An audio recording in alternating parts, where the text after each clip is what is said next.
O Senhor esteja convosco. Ele está no meio de nós. Proclamação do Evangelho de Jesus Cristo segundo Marcos. Glória a vós, Senhor.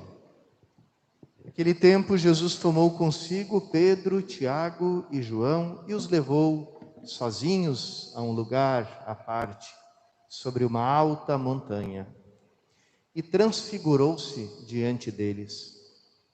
Suas roupas ficaram brilhantes e tão brancas como nenhuma lavadeira sobre a terra poderia alvejar. Apareceram-lhe Moisés e Elias. Estavam conversando com Jesus. Então Pedro tomou a palavra e disse a Jesus: Mestre, é bom ficarmos aqui. Vamos fazer 3 tendas, uma para ti, outra para Moisés e outra para Elias. Pedro não sabia o que dizer, pois estavam todos com muito medo. Então desceu uma nuvem e os encobriu com sua sombra. E da nuvem saiu uma voz: Este é o meu filho amado, escutai o que ele diz. De repente, olhando em volta, não viram mais ninguém, a não ser somente Jesus com eles. Ao descerem da montanha, Jesus ordenou que não contassem a ninguém o que tinham visto, até que o Filho do Homem tivesse ressuscitado dos mortos. Eles observaram essa ordem, mas comentavam entre si o que queria dizer ressuscitar dos mortos. Palavra da salvação. Glória a vós, Senhor.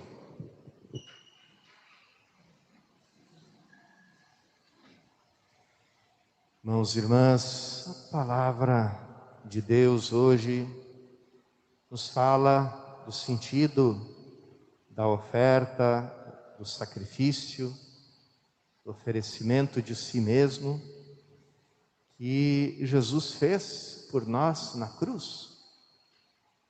Desde a primeira leitura, quando nos fala desse estranho, misterioso episódio do sacrifício de Abraão, Deus manda Abraão matar o próprio filho dele, o filho único de Abraão, e oferecer ele a Deus em sacrifício.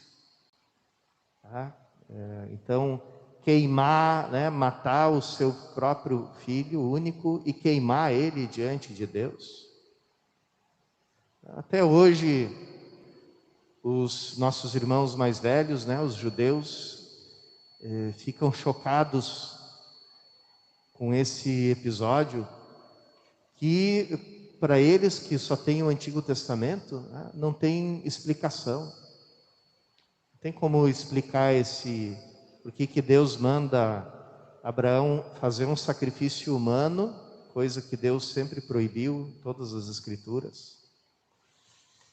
E, além do mais, o sacrifício do seu próprio filho, e ainda mais o seu filho único, que é o único filho da promessa, o filho de Abraão com Sara, era Isaac.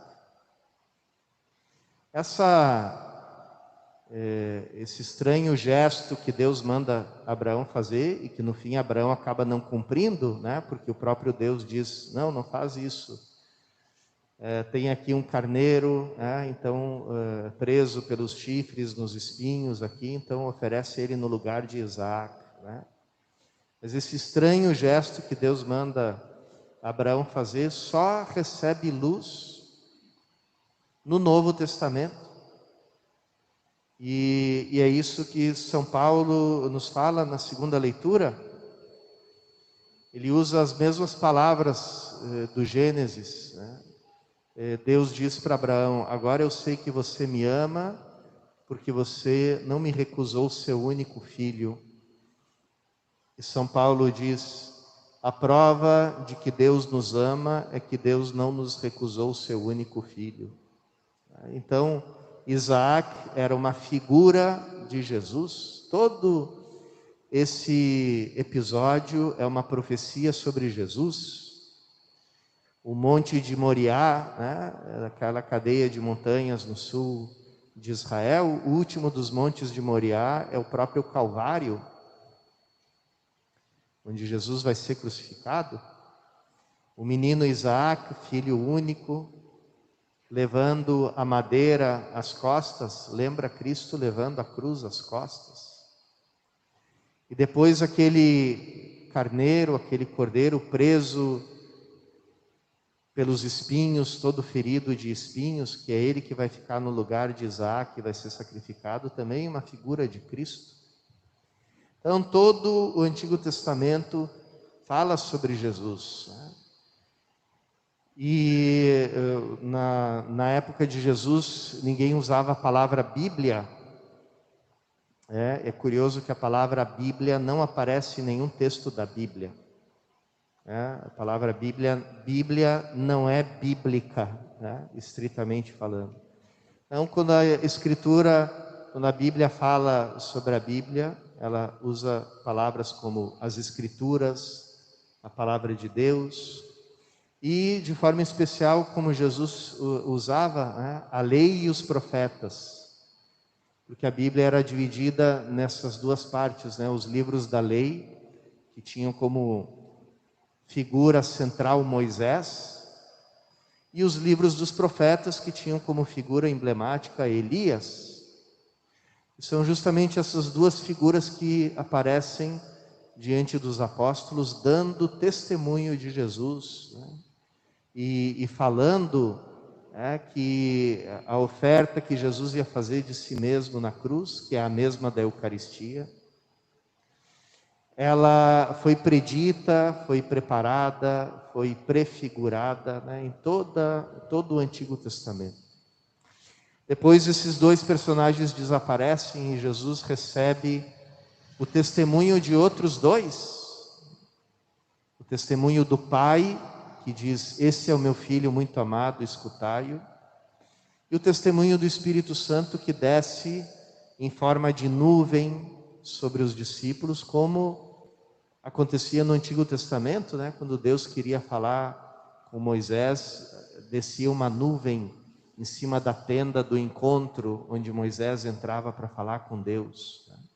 Essa mesma nuvem, que é um sinal, uma imagem, um sinal do Espírito Santo na Sagrada Escritura, ela desce sobre aqueles discípulos. Então agora o testemunho é do Pai e do Espírito, né, a respeito do Filho, não é mais o de Elias e de Moisés.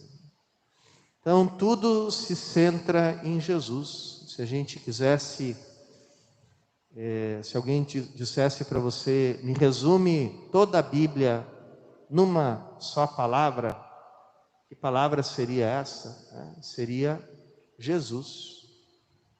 Jesus resume, porque toda a Escritura, porque toda ela fala sobre Ele, toda ela ou prepara, ou prevê, ou prefigura, ou anuncia e proclama sobre Jesus.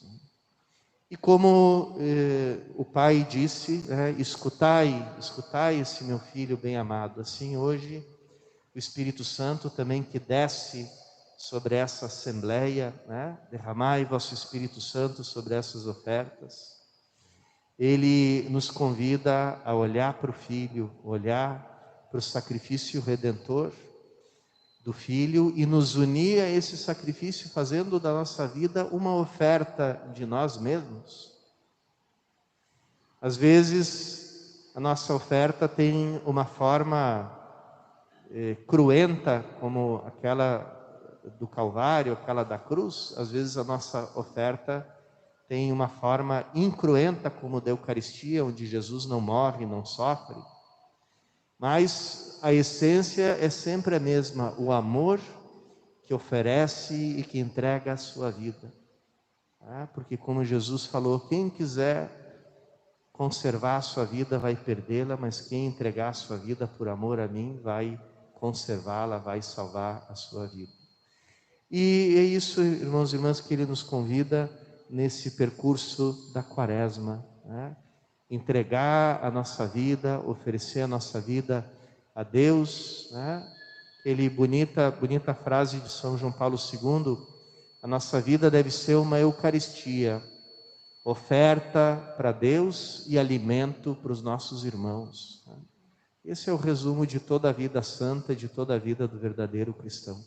Peçamos a graça também de nos oferecer, de nos unir na alegria, né? Mas também na dor, no sofrimento, a Jesus Cristo que se oferece a todos nós pela nossa salvação.